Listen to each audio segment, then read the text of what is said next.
Hai semuanya, hari ini aku akan menjelaskan mengenai produksi NaOH. Sebelumnya, aku akan perkenalkan diri aku terlebih dahulu.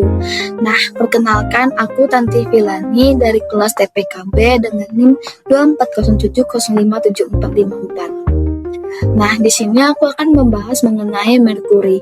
Jadi, konsep dasar dari merkuri ini sendiri di mana produksi natrium hidroksida atau NaOH secara industri dia dilakukan melalui elektrolisis larutan NaCl atau bisa kita sebut dengan grill. Nah, salah satu metode klasik adalah proses sol merkuri yang menggunakan merkuri Hg sebagai katoda, dan elektrolisis sendiri adalah proses penguraian senyawa menggunakan arus listrik searah atau kita sebut dengan DC yang menyebabkan reaksi redoks tidak spontan menjadi berlangsung. Selanjutnya, di sini aku akan membahas mengenai prinsip prosesnya. Jadi, prinsip prosesnya itu dia tuh berbeda dari metode lain, di mana proses ini tuh dia nggak langsung menghasilkan NaOH di dalam sel elektrolisis, tetapi ada tahap perantara berupa pembentukan amalgam atau campuran logam. Intinya, Na+ itu dia nggak langsung jadi NaOH, tapi dia direduksi jadi Na logam dan dia akan larut dalam Hg, dan dia akan larut jadi amalgam atau disebut dengan NaHg. Selanjutnya, di sini ada reaksi kimia yang terjadi. Di anoda, dia akan menghasilkan 2 Cl- dan menghasilkan Cl2G ditambah dengan 2-. Di katoda, Na+ ditambah dengan E-, dia menghasilkan Na amalgam dengan Hg. Nah, di mana Na itu kan dia nggak bebas langsung, jadi dia akan diproses menjadi Na plus Hg menghasilkan NaHg amalgam.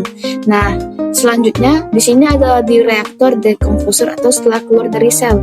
Nah, di sini ada 2 NaHg ditambah dengan 2 H2O menghasilkan 2 NaOH ditambah H2 plus 2 Hg. Nah, di sini dia ada alur prosesnya. Yang pertama, masuknya si brine ini lewat bagian atas elektrolisis, di mana komposisi utamanya itu ada Na+, Cl-, H2O. Jadi banyak yang pikir larutan ini langsung siap dipakai, tapi sebenarnya dia harus dimurnikan dulu, jadi dihilangkan Ca2+, Mg2+. Kalau enggak, dia bisa membentuk kerak dan mengganggu reaksi elektrolisis. Kemudian dia masuknya merkuri atau Hg. Nah, merkuri cair itu mengalir di bagian bawah sel. Dia berfungsi sebagai katoda atau elektroda negatif. Jadi ini bukan sekedar elektroda biasa, tapi Hg juga berperan sebagai media pembentuk produk antara atau disebut dengan amalgam. Nah, yang ketiga di sini ada proses elektrolisis. Jadi terjadi 2 reaksi utama. Di anoda plus, dia itu menghasilkan 2 Cl- menghasilkan Cl2G ditambah dengan 2-. Nah, itu tuh adalah dimana gas Cl2 terbentuk dan keluar ke atas, dan produk ini dia tuh penting di dalam industri. Nah, yang kedua ada di katoda atau Hg, dia menghasilkan Na+ ditambah dengan E- menghasilkan Na. Tapi karena Na-nya nggak bebas langsung, makanya dia menjadikan Na plus Hg menghasilkan NaHg. Kemudian kan dia tidak ada NaOH yang terbentuk di sini, jadi dia tuh beda total dengan proses membran. Nah, aliran itu keluar dari sel elektrolisis. Ada 2 aliran yang keluar. Yang pertama itu gas Cl, dia akan keluar dari bagian atas. Nah, biasanya itu dikumpulkan untuk industri lain. Dan yang kedua itu ada amalgam atau NaHg, dia akan mengalir ke bawah dan dia akan menuju ke dekomposer. Nah, dia akan masuk ke dekomposer, di mana ini adalah tahap yang kedua, yaitu bereaksi dengan air. Nah, di unit ini amalgam dia bereaksi dengan air H2O, di mana reaksi utamanya ada 2 NaHg ditambah 2 H2O menghasilkan 2 NaOH plus H2 plus 2 Hg. Hasilnya itu NaOH atau larutan gas H2 dan Hg kembali bebas. Nah, kemudian ada aliran yang keluar dari dekomposer. Yang pertama itu adalah NaOH solution, jadi dia keluar sebagai larutan atau yang belum terlalu pekat.